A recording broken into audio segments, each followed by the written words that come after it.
आज 1 ऑगस्ट 2025 म्हणून मी अण्णाभाऊ साठेचं एक महान कर्तृत्व या 2-4 ओळीत मी आपणास सांगत आहे. निपाणीपासून बेळगावपर्यंत कळू द्या हा महाराष्ट्र कोणाचा आहे. निपाणीपासून बेळगावपर्यंत कळू द्या हा महाराष्ट्र कोणाचा आहे. चांद्यापासून बांद्यापर्यंत कळू द्या हा महाराष्ट्र कोणाचा आहे. हा महाराष्ट्र रयतेचे राजे छत्रपती शिवाजी महाराजांचा आहे. हा महाराष्ट्र महात्मा ज्योतिबा फुलेंचा आहे.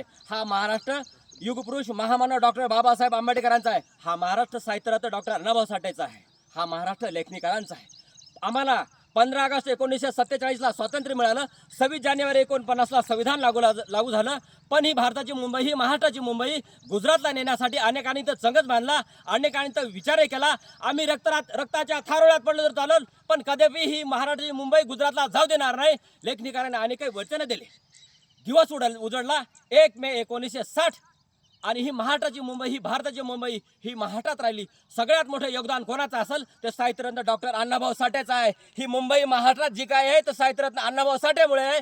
म्हणून महाराष्ट्र शासनाने अण्णाभाऊ साठेंना भारतरत्न पुरस्कार दिला पाहिजे, याच्यासाठी शिफारस केली पाहिजे. जय लवजी, जय भीम.